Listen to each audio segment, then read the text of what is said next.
So our next speaker is Ivana Tilca. Hi, Ivana. Hey, girls. How are you? Hey, Ivana. We are good. How are you? I'm okay. It's a pleasure to be with you. I'm from Argentina, so we're pretty far away. Yes, we are. And it's not the first time that you are here, right? It's not. It's not the first time, but I think the other time I was with Bruno, if I can recall. I think we shared one session. We talked about not only HoloLens, but I think it was Azure Kinect also. Yeah, it was. Yeah, it was a fully packed session with all innovative, cool stuff in it. Yeah. And funny stuff. Bruno likes to be really funny when he gives sessions. Yeah. Yeah, it's very entertaining. Also, I remember all the pictures you showed in between. It was a great talks. So I'm really looking forward to this one. Yeah. Okay, I will try to be funny, but I think this one is more deeply into development. But I'm always making jokes, so okay. I also usually make some jokes with my accent and my pronunciation. So I'm pretty sure you guys will laugh a little bit. Hello, Justin. Okay, great. So this time you're going to talk about an XR application for the Oculus Quest. Yes. How are you going to build that? Yeah. Yeah. So the idea is for to try to develop a small game from scratch and try to understand the difference between developing for HoloLens 2, which most of the training online with MRTK are actually for HoloLens 2, but instead of using HoloLens 2, because for me it's too expensive, I'm going to share it how to use it with Oculus Quest. Awesome. So okay, I hope people can understand me, and hope it's not difficult too difficult. Okay, I think they will. So good luck. The floor is yours. Okay, great. Let me share my screen. 1 second. Okay.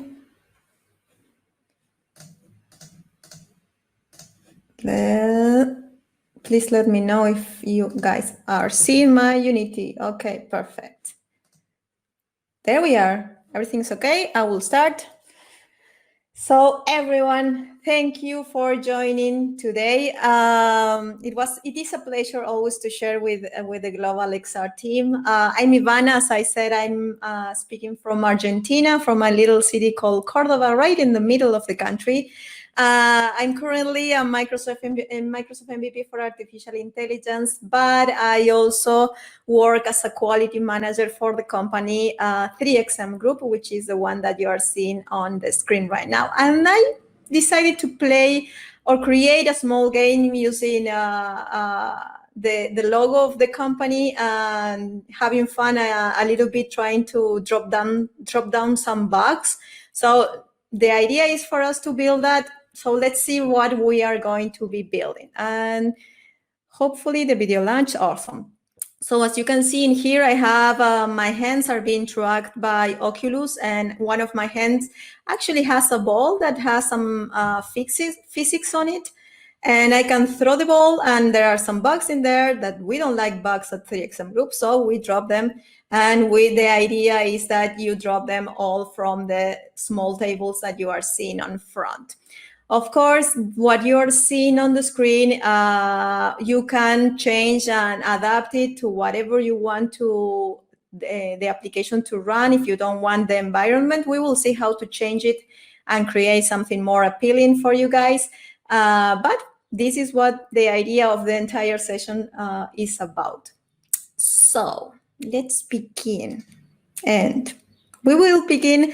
I always like to say that when you are thinking on development, or when you think on developing any application or any game, you first need to think on the components that you need to add functionality to. So the first thing that I need to think on of this game is two of the main characters. Like I say, one is our logo, which is the 3XM logo, and the other one are the bugs. Okay, so most of the functionality will are going to be assigned to these two components, But there is also one important component, which is the environment. So where are we going to place our game? So what we need to consider when building for our Oculus when it comes to environment. So we want to place our bugs in the environment, and the spatial awareness system that we already know from MRTK, which is the picture you can see on the left. This system is used to bring real-world environment mesh data into the Unity scenes that we are working. So this is useful on augmented reality devices such as HoloLens, as I mentioned, where we can use the scanned world mesh for features such as physics and occlusion. But on virtual reality devices such as Oculus, there is no scanned world mesh provided yet. So to support a mixed reality device that actually works cross-platform, both R and VR, there needs to be a virtual environment available for the bugs to be placed upon. So the bugs, remember, we are talking about the components. So which in our game today, we will build the environment you are seeing on the picture in the right. And as I said, I will also give you some tips in order to replace that environment with something more fancy or cooler. Okay, with that said, let's first begin with our project. So I already have a project in here, as you can see. It already has all the configuration necessary to work on Oculus, but the idea is for me to explain everything. So as you can see, I have an empty scene in here, so I'm going to create a new scene. And what we have in here, first of all, I selected the Android platform because it's the one that Oculus Quest runs. And the other thing I already did, which you need to do in order to work with MRTK, I imported the package. Let me go to the package. I imported the foundation package. In this demo, I used the version 2.5.3. So those two basic steps you need to do in order to start working with MRTK. But that's not it for working with Oculus. Now, the other thing we need to consider is to install from the asset store the Oculus integration package. So when you go to the asset store and you can create an account, it's free. Let me search for it. You in here can, okay, this is going to, this always happens when I put my screen a little bit smaller so you guys can see it. Okay, so I'm going to search for the Oculus integration package. I already bought it, but I already installed it on this project, but I wanted to show you how you guys can see it through the, let me close this, through the asset store. Let me go scroll down.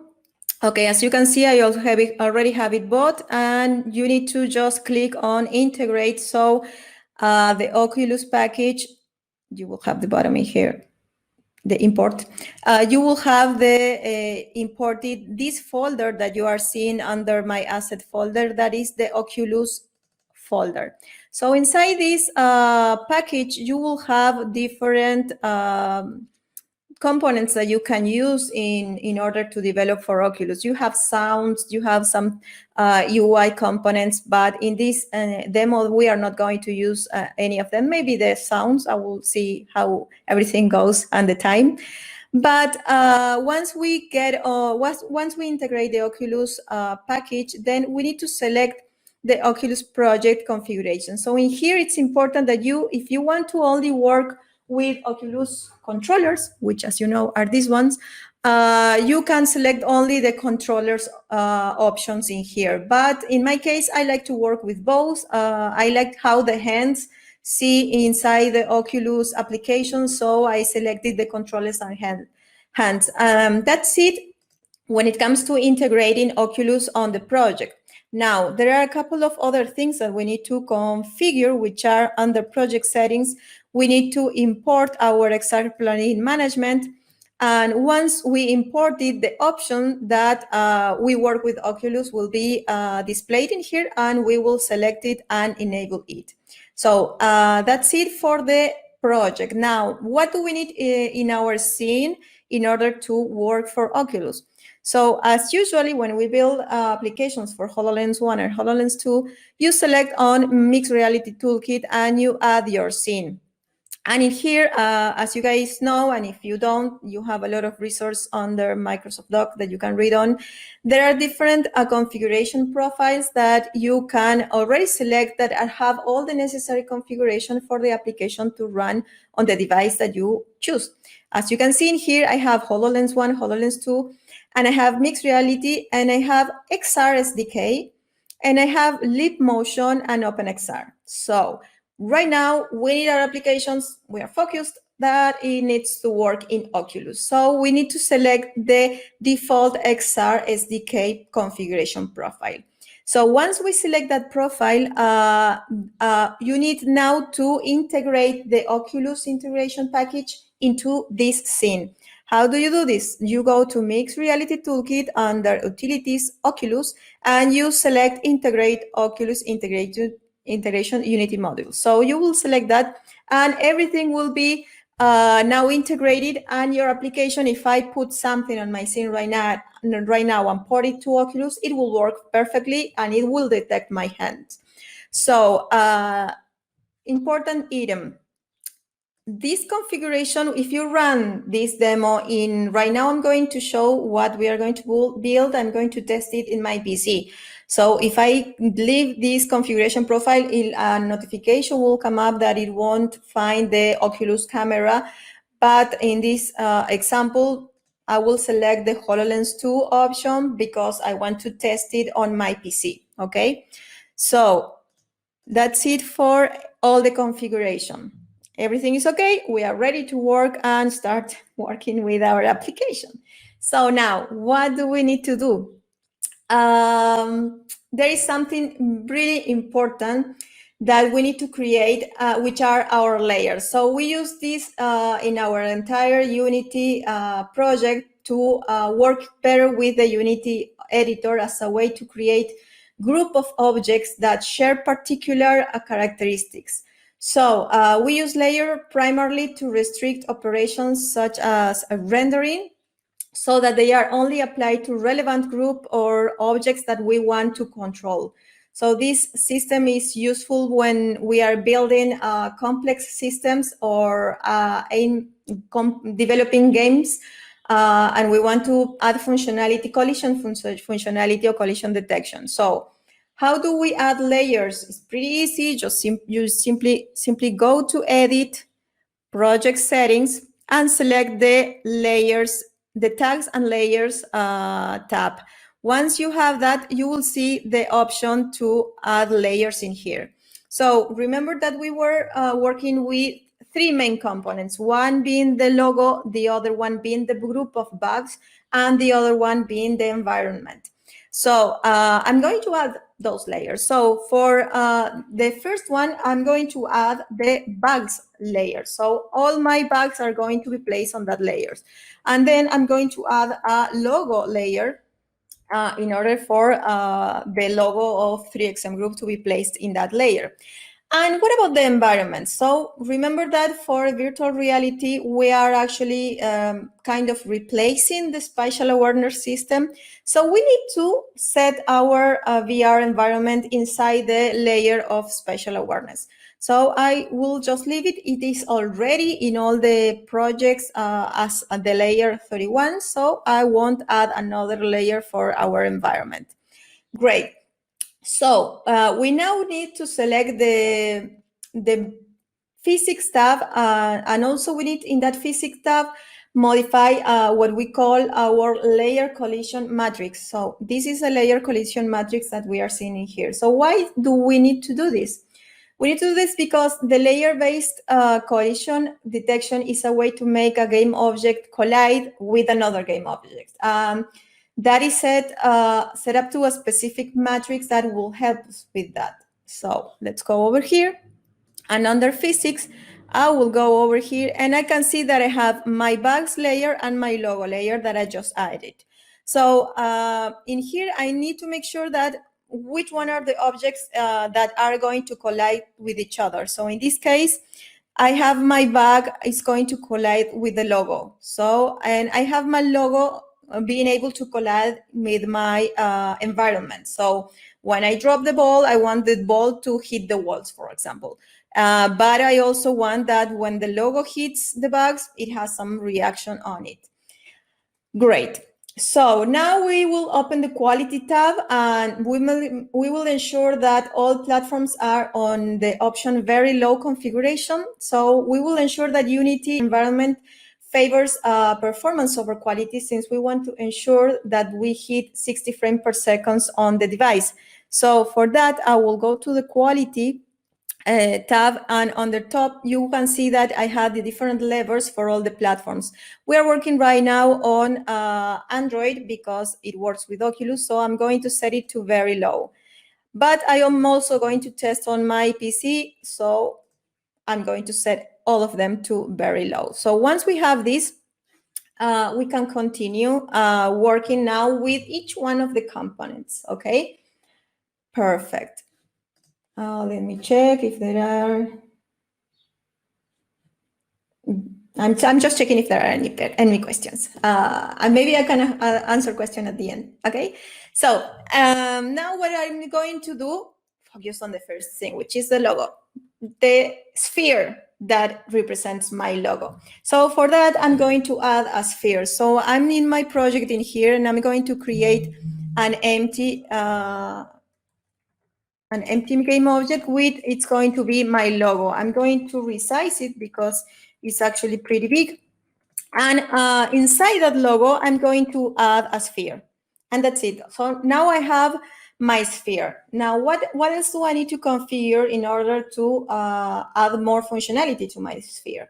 So we are going to add, first of all, a sphere collider, which is a basic sphere-shaped collision primitive, okay? So my suggestion for you, if you are developing a game, is that all components or all game objects, that you have on scene have a collider. In this case, it's going to be a sphere collider because we are working with a sphere, okay? And I'm going to leave the properties default that we have in there. The other thing we need to, we will have is a rigid body component that will enable our logo to act under the control of physics. So for you to know, the rigid body can receive forces to make your objects move in a realistic way. Any game object that you plan, that must contain a rigid body, and if you want it to be influenced by gravity. So let's add a rigid body. So I will go here, and I will add the rigid body. I will explain later something about rigid body when we add our environment, but let's focus on what I'm doing right now. So I'm adding a rigid body, but I need to have the is kinematic option enabled. So kinematic rigid bodies affect other objects, but they won't be affected by physics. So that's something that we want for our ball, because we want it to have an effect on bugs, but we don't want it to be dropped every time, because it can drop because of gravity, okay? Great, so now we will add some MRTK components. So these ones that we already added are part of Unity. So now we will add some MRTK components. First of all, we need to add the overlap component, which provides a solver that overlaps with the tracked object. This will automatically add a solver handler component. And for you to know, the solvers are components that facilitates the means of calculating an object's position and also the orientation according to a predefined algorithm that we had. So specifically, the solver handler, that is the one that is going to be added automatically, handles the solver components that are attached to this logo. So let's go over here and let's add an overlap component. Great. So as you can see, it automatically added the solver handler. So we need to add in here something that is the tracked target type. We could track the head, we could track the controller's ray, we could track the hand joints, or we could custom or override any track. So I'm going to use the controller ray, and I'm going to use it for left and right. So it's going to detect my hands, both right or left. In case I only wanted to work with the right, I only want, for example, the ball to be grabbed by my right hand, I could select the right hand here and leave the left without checking. It's the same for me. And that's it. I'm not going to add any more logic on it. I had some other items in here, but they are not as important right now for this demo. Great. So now what? We need to start thinking on what's the ball going to do in the game. So the first thing we need to do is understanding the state of our logo. So the logo has three main states. One is what I call the free state. Basically, that state is when the ball it's at the beginning of the game. So when it's not grabbed by a hand and it's not thrown, it's not assigned to anything. So that's the free, which is the first one. The second one, which is going to be the one tracked by a source, is going to be when the ball is grabbed by the hand. And the third state is when we drop the ball, so we can manage the physics, what happens when we throw the ball and everything over there. And okay, great. So to start working on state, we first need to create some script, right? So what I have in here, I already have a script created, but I have it empty. So I created a basic script. As you can see in here, it has only the reference to system collection, the generic and the Unity engine, and it's called logo, and it has nothing. I deleted the functions that came as default in here. So we can work from scratch. And what's the first thing we need to do in order to being able to assign functionality to our logo? First of all, we need to add reference to manipulate our logo. What do we need to manipulate from our logo? And the first thing we need to add then is some reference to the components that we have in our logo. So in here, I added a reference to the rigid body that we added. I added a reference to the mesh, which is the sphere has a mesh, which is like how it is drawn and the default components of the sphere as a mesh. And also I added a reference to the solver handler that we added at the end. It actually added automatically when we added the overlap. And as you can see, I'm missing a reference, so I'm letting IntelliSense helping me with this. So I'm using Mixed Reality Toolkit utility solver, so I'm adding that reference at the top. Perfect. So, great. Now what? I don't know, guys, if you want me to stop and answer some questions, or can I continue? Am I alone? You Okay. can continue. Yeah, we do the questions at the end. Is that okay for you? Oh, perfect. Okay. Yeah. Okay. Yeah, awesome.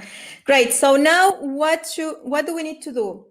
So now we need to add the states of the logo that we said that we had. So we defined 3 states, and I will continue and add those states in here. So as I explained, we have 3 states. The first one being free, which is the one that the logo starts. Then we have the source track, which is the one that was with my hand, in which I was grabbing the ball.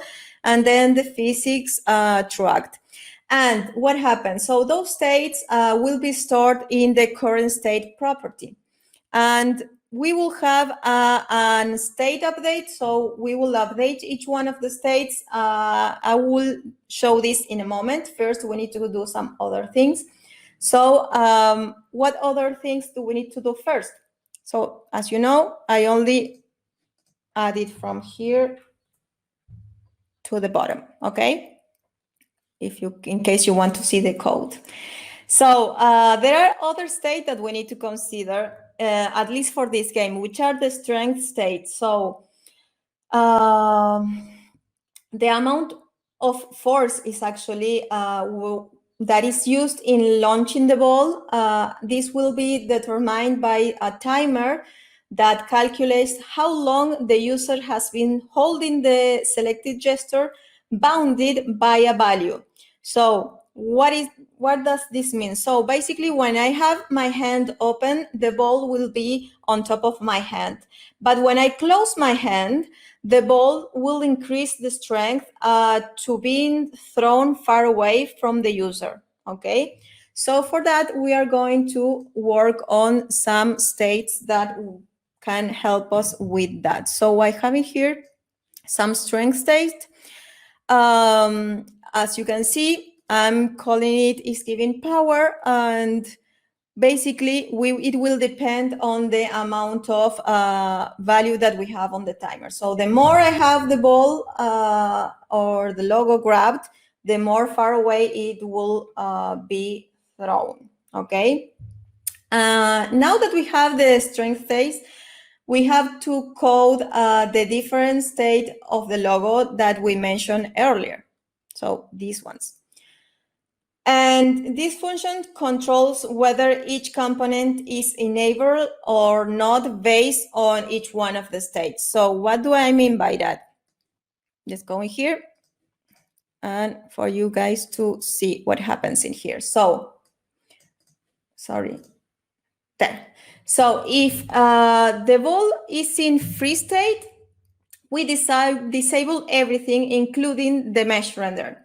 So if the source is tracked, we only enable the overlap that will execute its update property and control the logo's position via tracking the hands.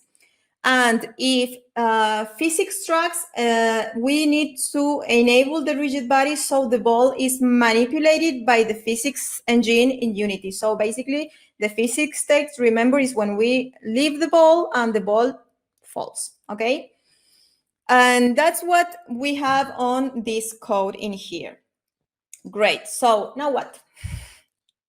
We keep on working with our ball, with our logo. So now, when the user selects via closing their hand, let's go over here. So when the user selects via closing their hands, this will result in an input down event fired by MRTK. And when the user opens their hand, this will result in an input up event fired also by the MRTK. So we need to add the Mixed Reality Input Handler interface that will allow the game object to respond to input event populated by MRTK. How do we do this? Okay, so I will go here and I will, oh my gosh, 1 second, let me open up my toolbox again. There we are. So we will go in here and I will add my interface. So remember we said it was the input handler interface. Now this belongs to MRTK. So of course I need to reference the MRTK input in order to use it. And also I need to declare the interface and I will let IntelliSense do everything for me. So I just click to create, and what happened? It created two events that are at the bottom of my code, which are the ones that we were saying, the input up and the input down. So let's remember, input up, it is when I have my hand without giving force to the ball. And input down, it's when I need the ball to have, to generate force and being thrown more far away. Great, let me go back here. Okay, so the Mixed Reality Input Handler that we added provides interface functions for the logo to respond to these input actions. So generally, MRTK only calls this interface if this game object is in focus, okay? For our logo, we want to listen to all input events and filters and filter or respond to only up to particular sources or particular input sources. For example, the hand currently controlling the logo. okay? So in order to do this, we need our logo to subscribe globally to all input events. So the script needs to register itself with the mixed reality input system via what we call the register handler of the input handler interface. So how do we do this? Let me go here. And let me put this in here. So how do we do this? We do this by overriding or creating some events that are the event on the enable and on disable, okay? So in order to use these core components, we need, of course, to reference the actual toolkit. So I will reference them, and that's it. So now we need to add Unity events for when we throw the logo and when we get the logo back. This is useful for coordinated actions in our editor. So actually this is not something that you need to code, but I will try to, and I will add something right now. I will go back in here. I don't want Unity to have problems, so let's wait for Visual Studio to update, guys. So what I'm planning on doing here. So let's say I'm grabbing the logo. I want, when I grab the logo, to fire some sound, like a bell or something. And when I drop the logo, I want the event to play another sound. So in order to do that, I will add in here an audio source. And we will use the power of the audio source to add this playable music when the events are fired. So now let me go back to Visual Studio. So then I need to declare these Unity events that I'm going to be using. I'm going to do it at the top so we can be a little bit clear here. And I'm declaring some Unity events. So one is to throw the logo and the other one is to get back the logo. So as you can see, I need to reference the Unity events library, which is this one, in order to use it, okay? Now, what this does, it will let me, as I said, add functionality with audio at the back, okay? So great. So now we need to define the logic in our script for when an input up or input down event occurs. Let's go back here. But before this, we want to get the iMixed Reality controller instance of our currently tracked hand and the line pointer instance on that hand. So what does this mean? So I need to detect which one is the hand that actually has the control. And in order to do that, let me go back in here. So I will add some code in here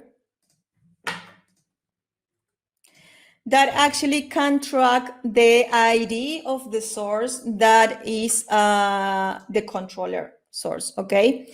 I also have these two events in here that we will use it later on. I will reference this one, which is the handness. It's going to use utilities from Toolkit, from Mixed Reality Toolkit. I will explain this in a moment, so I will close them for you to know that I will explain it later. So right now, I already have which one is the hand that has the control, okay? So now what?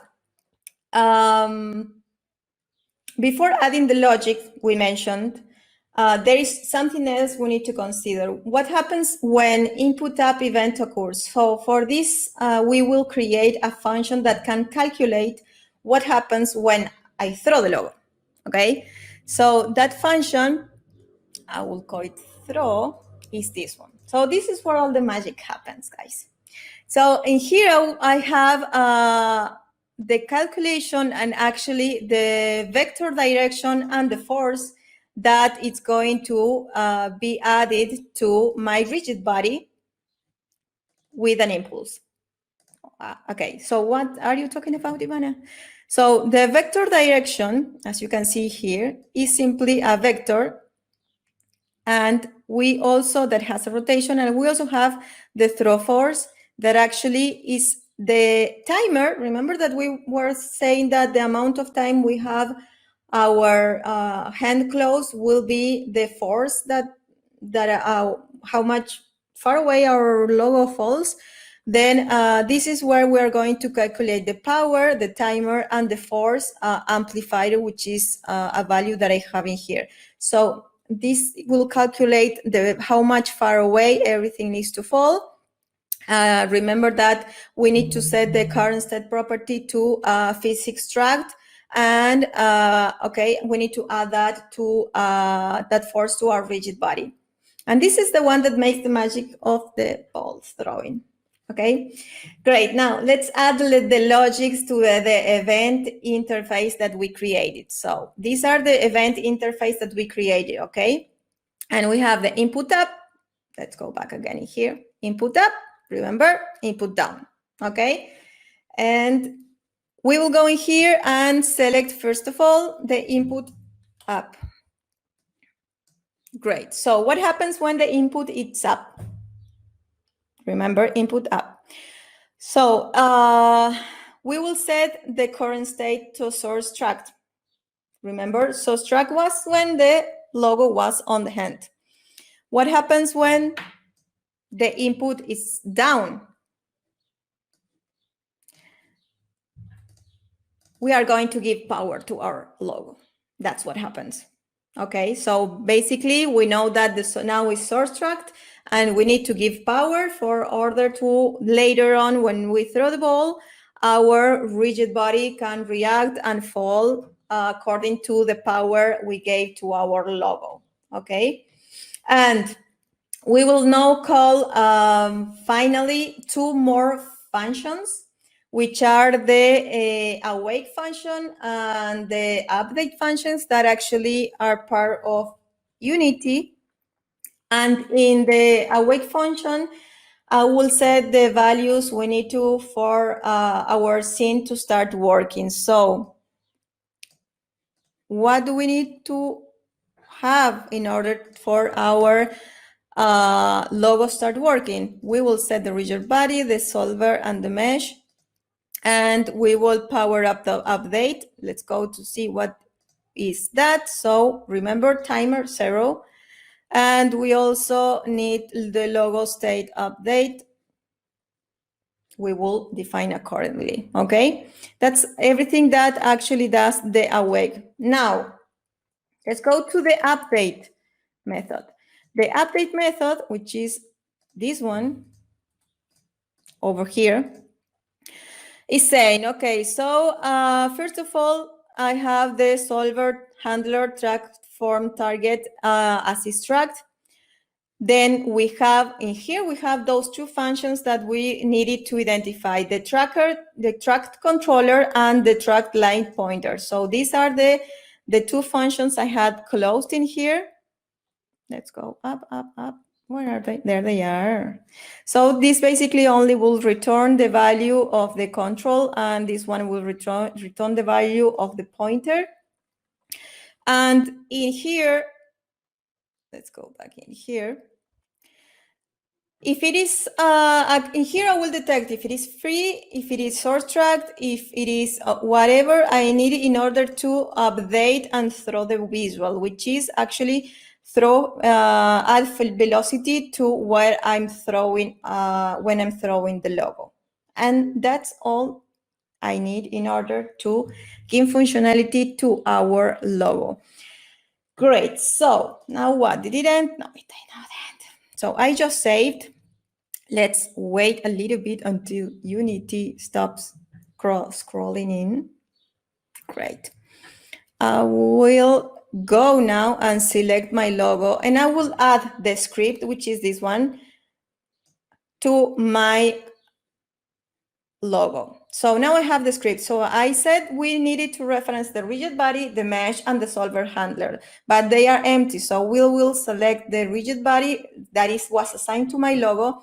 The mesh, as I said, the mesh is this one that is being assigned to my sphere. So, whoops, let's go over here. This always happens. The mesh is the one that is going over here, and the solver handler that actually is assigned to my logo. And then I have two events, which are the throw logo and the get body logo. In here, as we added the audio source to our logo, I will put the logo in there, and now I will say, okay, I want to play one shot, some sound. And in here, as you know, there are a bunch of different sounds that come with MRTK and also come with the Oculus integration package that we can use in order to see what's going on here. I have no idea what am I selecting, guys. So let's say I'm going to select that when I throw the logo, and we are going to add another one. Let's set audio play once. And I will select another one. Let's try the sound to be at the back. Okay, that's one. And that's it. So I have in here also the max power that we added and the force amplifier. So luckily this will work. And I always do this guy that I tend to save my job every time because I don't want to lose things. So let's play it up and see what happened.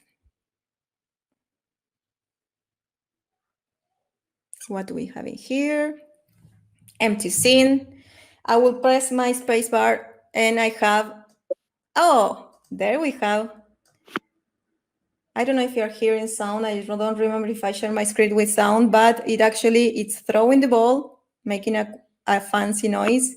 And when I grab it, it's making another noise. So I have there the first part of my game, which is throwing the ball. Now, I don't know, time. I think I'm okay with time. So to begin now, thinking about our environment. As I said, we need something to assign to our special awareness layer. And something important in here is that each one of the elements that you add has to have a box collider in order to be considered as an environment. So option number one.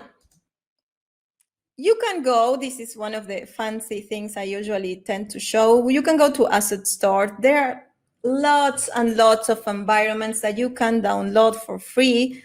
So let's put it in there, environment game. And once it searches for it, let me now put this a little bit smaller. Okay. Let me scroll down. Great. So as you can see, there are a lot of environment that you can already download and put the scene on top of this in order to place bugs everywhere, for example, in the desert, or play bugs on this nice mountain lake environment. So, or this one that is a whole environment you could place and you can move around that, because remember that with Oculus we can move. But in my case, I made a small office, which is our company office, or the idea of it. And what does this one have for you to know? It has a plane, which is the floor. As you can see, it only has a mesh collider. And it has different walls with different drawings. In this case, the logo, it has a box collider and the mesh and nothing else. It has that logo I added to put something in there, something nice, and some light in order for pointing and putting some light to the walls. And that's it. It doesn't have anything else. If I run right now the game, let's go to my game here. You can see that the ball is in here and my floor is in here. So I will put my environment a little bit more down. So let's do a little bit more. Sorry. There. Okay. So now let's see what we have. Let's test this out. Okay, it's not that much lower, but I will try to Oh, look, the ball dropped and the physics made the ball keep on scrolling after I dropped it. Okay, so in here, drop it with less power because I didn't have that much time grab the ball. So I already have, remember that we set our matrix collider for the ball to interact with the environment. So that's what happened in here.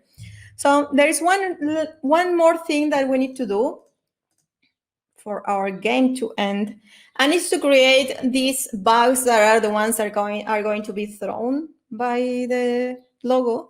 And we have, what do we have? Basically, I have a layer that is a plane, a simple plane, like I tried to create it at small table, and I assigned a box collider to it, and I assigned a rigid body. But the rigid body in this opportunity does not have gravity because I want it to be floating on top of the floor. I didn't want to put it like a table, but I just wanted to create a plane that is on top of my floor.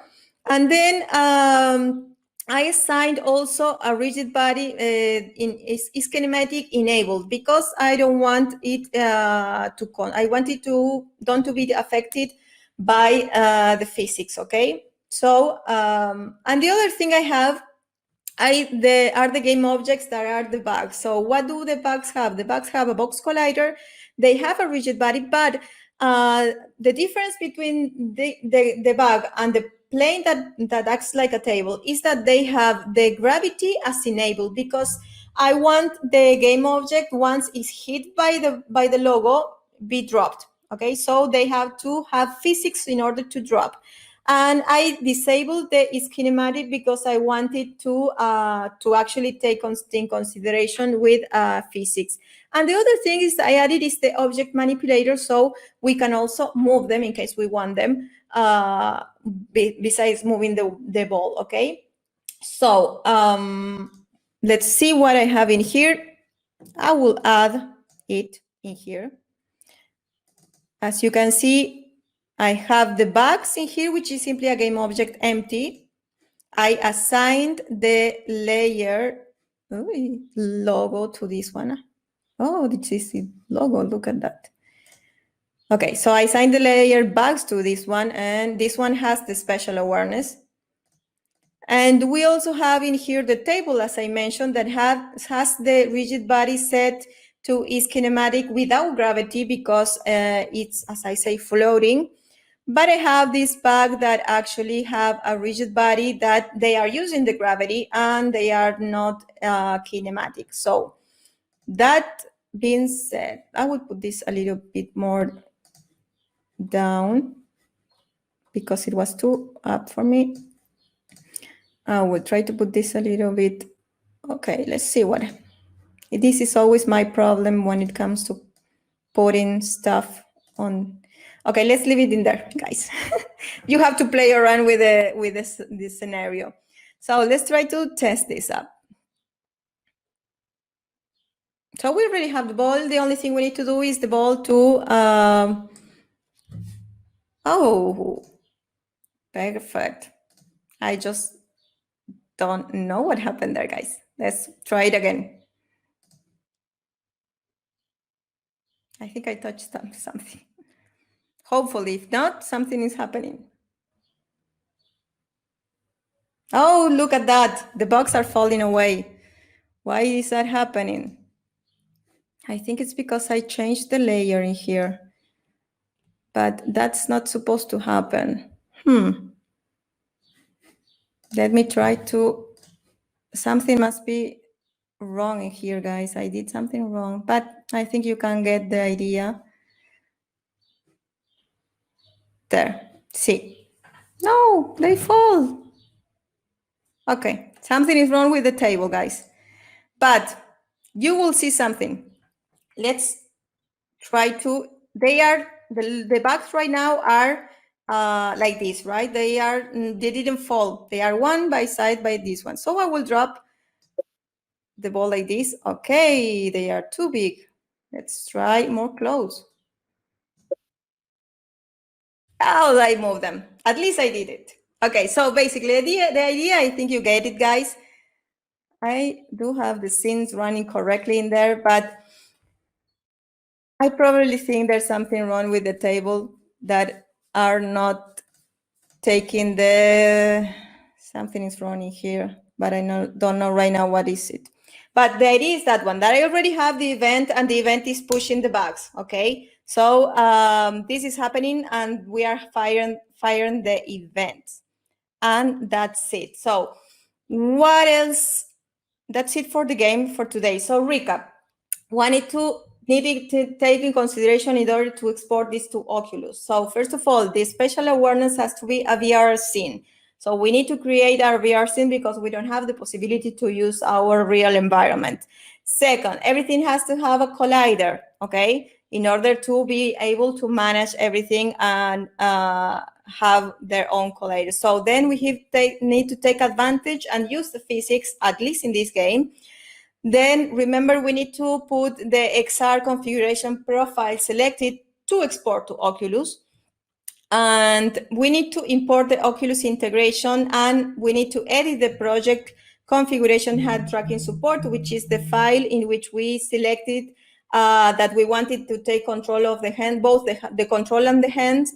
And this is something that happened to me every time, that when you publish this to Oculus, the first time might not work. So the first time you actually plug your Oculus and you publish your application and you're happy that it's going to run, it doesn't run. But there's nothing wrong with the code. Just try to publish again, and the second time, I don't know why, guys, it will work. Okay?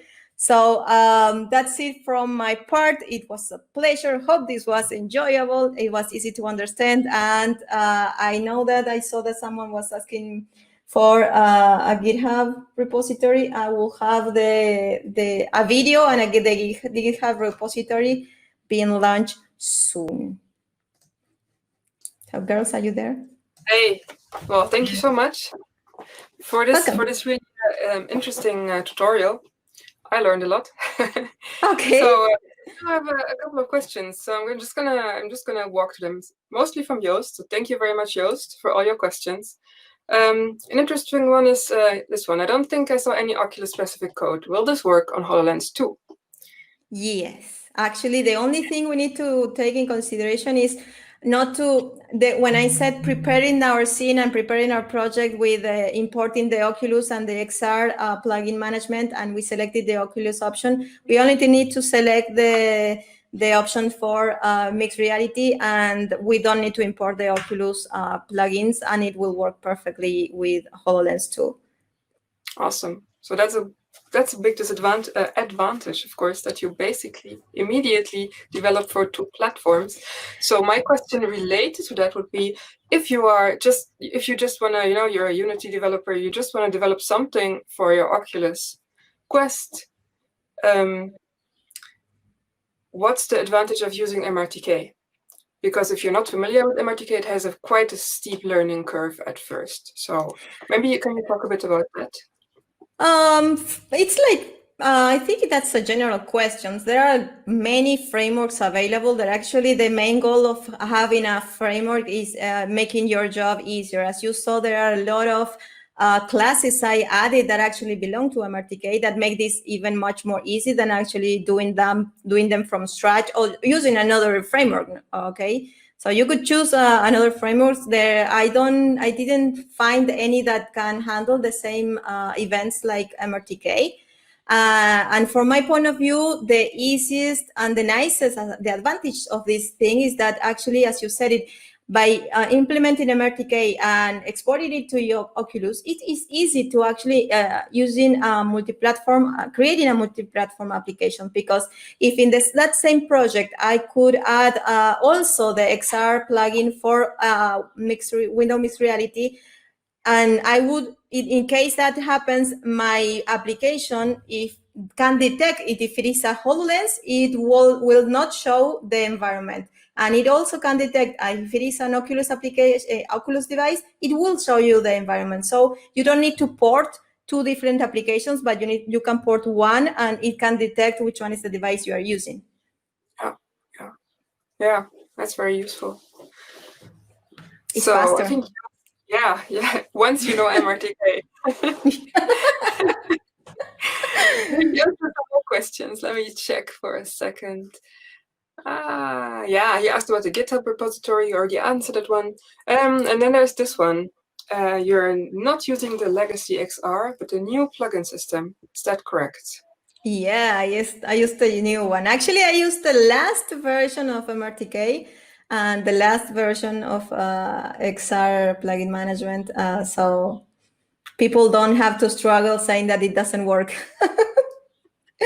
It actually worked, guys, but the documentation might not be updated. So, but if you tested it, it can work. And I agree with you, just that MRTK makes life so much easier.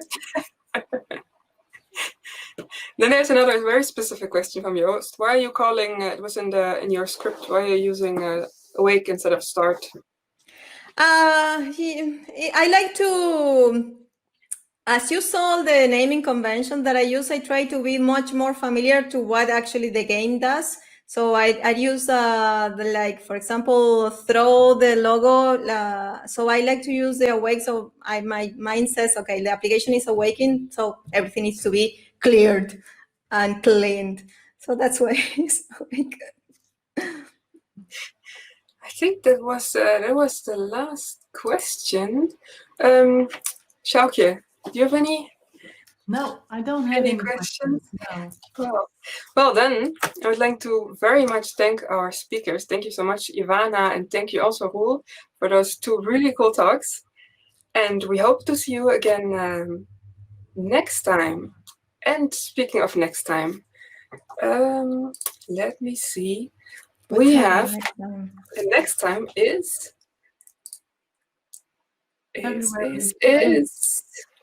wait. Yes, the 17th of February is the next event, so we hope you're all going to join us again. And we are still looking for speakers. So if you feel like, oh, there's the banner in the way. If you feel like giving a talk, if you have anything interesting to talk about VR, AR, mixed reality, or WebXR, please join us and sign up as a speaker. We're looking for experienced speakers, but new speakers are also always welcome, because this is a community-driven event. It's happening every month, and you can sign up on our website. So please do and become a speaker. And that's it for today, I think. Yeah. We, of course, now have our little social event on AltSpace VR. So please come and join us over there. Here's the link. It's also on our meetup page. And see you in AltSpace VR and then live again next month. Yes, see you next month. Bye-bye. Bye-bye. Thank you for watching.